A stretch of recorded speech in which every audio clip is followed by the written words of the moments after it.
जब सुने के होई भोजपुरी गाना बस बजे के चाही गाना।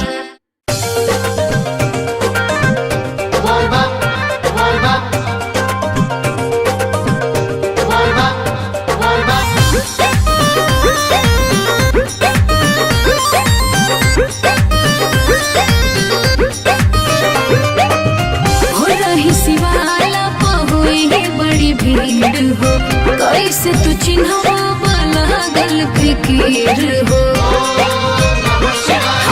हो रही शिवाला पहुई बड़ी भीड़ हो कैसे तू चिन्हवा लागल फिकीर हो।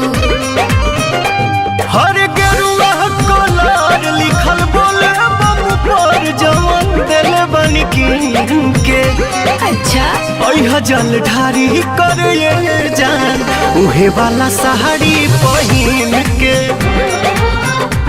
जल ढारी कर जान उहे वाला साड़ी पहिन के।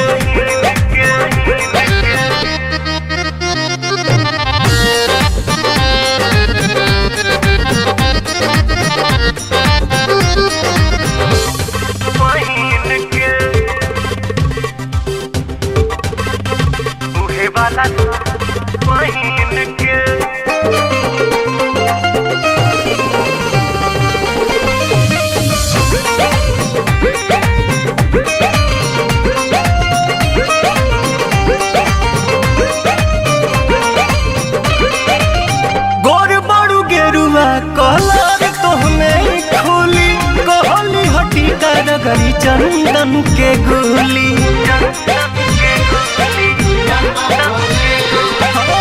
गोर बड़ू गेरुआ कलर तोहने खुली कहली हटी करगरी चंदन के गुली। सावन महीना जब से चढ़ गइल बा भक्तिया भाव दिल में भर गइल बा। मंदिर के फेरी तू लगई है बच बेरी अपना नमुरी पगिन के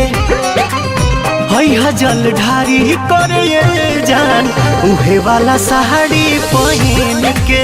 अच्छा जल ढारी करे जान उहे वाला साड़ी पहिन के।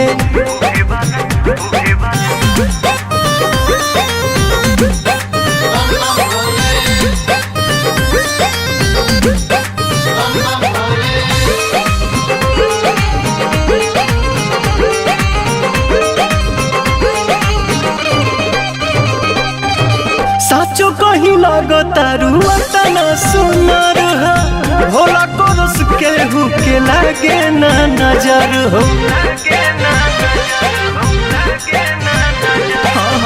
साचो कहीं लगता रुआ तना सुनर हो बाबा कोरस केहू के लागे ना नजर हो। तोहरे ला भूखल माने सावली सुमारी खुश भगवान मन अरुणा बिहारी पाके आशीर्वाद रखी शिव जी के याद ना भूल शुभ दिन के। जल ढारी करे जान उहे वाला साड़ी पहिन के।